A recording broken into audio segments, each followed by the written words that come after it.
LeBron James, ginagamit ang in-season tournament para maghanda sa playoff. Ang event na ito ay tagumpay ng NBA at nitong ni Adam Silver. Jaime Jaquez Jr. nangunguna ngayon sa Rookie of the Year Award. At Warriors, si Stephen Curry na lang talaga ang bumubuhay. Nag-ala Michael Jordan laban sa OKC. Ngunit bago ang lahat, kung gusto niyo ng matibay na basketball shoes, KD 15 with spike, mabibili lamang sa halagang 2,100. I-click lamang ang link sa comment section or bisitahin lamang ang tiffin.com for more high quality shoes. Sa kasalukuyan, para kay LeBron James na nagkakalaga ng $1 billion, ang $500,000 cash prize mga kaibigan na makukuha nila bilang isang incentive mula sa in-season tournament ay hindi isang malaking halaga para sa kanya. Ngunit ang Lakers star ay inamin sa TNT na ang paghahanda sa playoff ay ang tanging rason kung bakit kailangan nitong maglaro kasama ang ultimate intensity. Na para kay LeBron, ang pagkakataong ito ay isang malaking bagay para maganda sa postseason. Dagdag pa nito, maaga nga raw sa iyo, mararamdaman mo ang bagay na ito. Kahit nasa laban na sila ay naging host laban sa Phoenix Suns, mayroong playoff atmosphere. Kaya para sa karamihang tao na siyang hindi pa naranasan ang postseason or hindi pa natikman ang third round, tila mararamdaman mo ito sa in-season tournament final. Si LeBron ay pinangunahan ang Lakers sa perfect 4-0 record sa group stage sa kompetisyon, kabilang ang 106-103 na panalo laban sa Phoenix Suns na siyang nag-clinch para sa kanila na makuha ang ticket patungo sa Vegas. Mula sa tournament semifinal noong Biyernes, ang Lakers ay naging heavy favorite para may panalo rin ang laban kontra Pelicans at para makapag-advance sa final stage.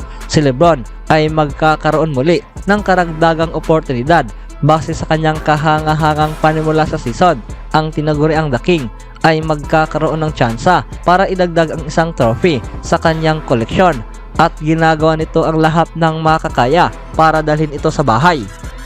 Bilang isang 19-time All-Star, 4-time MVP at ganap ng 4-time champion, ang karir nitong ni LeBron mga kaibigan ay hindi na kailangan ng validation. Ngunit hindi ito ang nagpapapigil na hindi na nito seseryosohin ang in-season event. Ang in-season tournament ay isang success. Initially, ang in-season tournament mga kaibigan ay nakatanggap ng mixed reviews mula sa mga fans at critics. Matapos pinatupad ng NBA ang play-in tournament, ilang taon na ang nakalipas, ang mga tao ay hindi gaanong naging sang-ayon na dumagdag muli ng pagbabago sa schedule.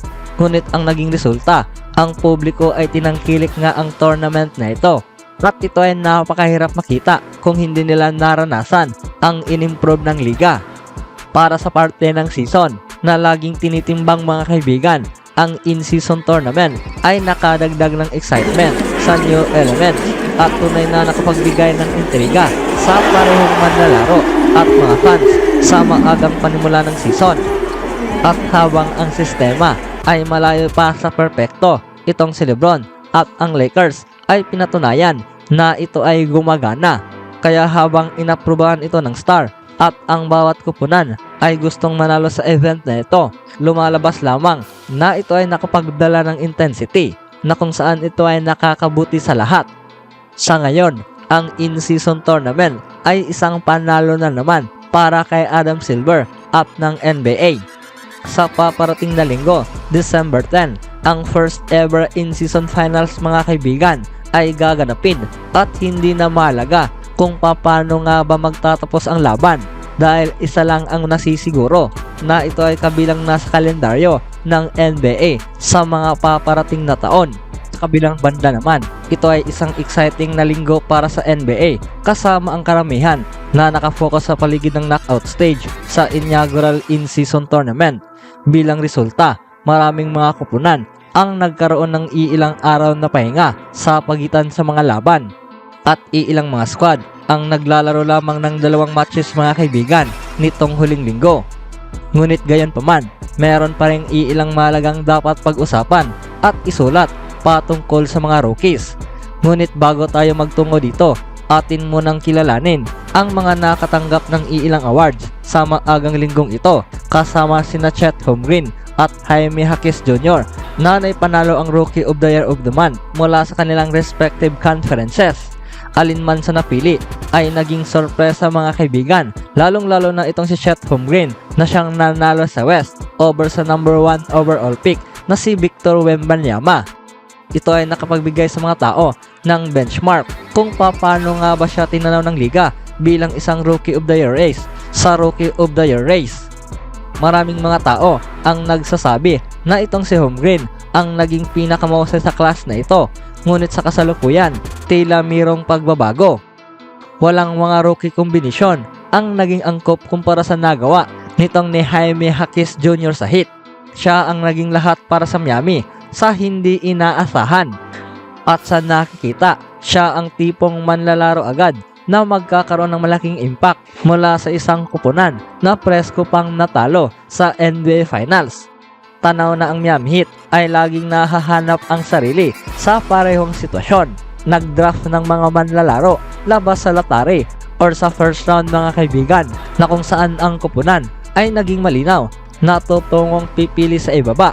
Nagkataon lang ba para sa mga manlalaro na agad nakaka-adapt sa tinatawag nilang Heat culture? Ito rin ay nakita noon dito kay Tyler Hero, at ngayon naman nakita nila ito mula kay Jaime Jaquez Jr.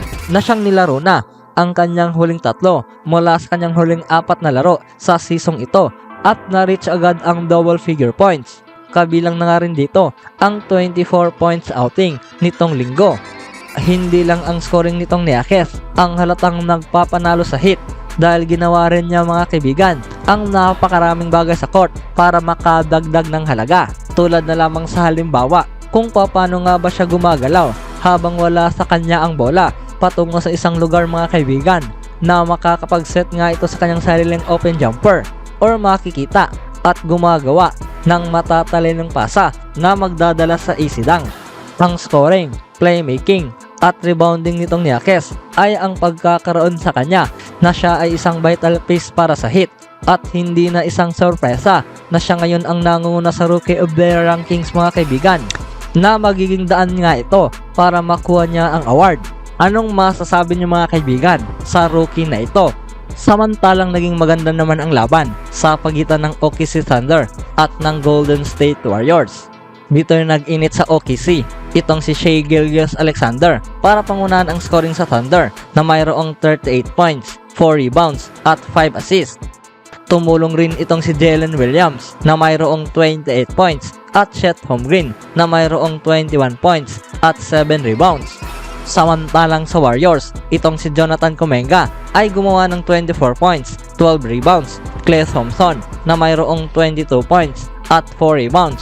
Ngunit hindi nga ito naging sapat, na tanging si Stephen Curry na lamang mga kaibigan ang bumubuhay sa 4th quarter para sa Warriors, na siyang nakapagtapos ng 34 points, 6 rebounds at 3 assists. Kabilang na nga rin dito ang mga iilang highlight reels na ito, na kung saan sa isang punto mga kaibigan, nag-ala Michael Jordan nga ito sa ere. We're in the reason why the Thunder were looking for a stoppage, because Lou Dort coming down on that Curry drive just on the back. Curry, Dort is hurt.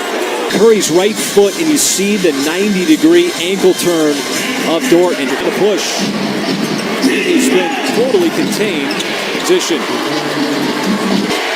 Green at the top, swings it down to Curry. The mismatch. Curry drives. Plus the foul for the possible three-point play. The lead, or the Thunder going to have a chance. Shot clock hits 5. Curry, Stephen Curry knocks it down. Sure. Just looks like he's just throwing it up there, folks. I mean, this is good. He is just locked and loaded. Always do it on my own, so I gotta get through it. And the only thing I know is to love what I'm doing. Never give up, never slow, till I finally prove it. Never listen to the no's, I just wanna keep moving.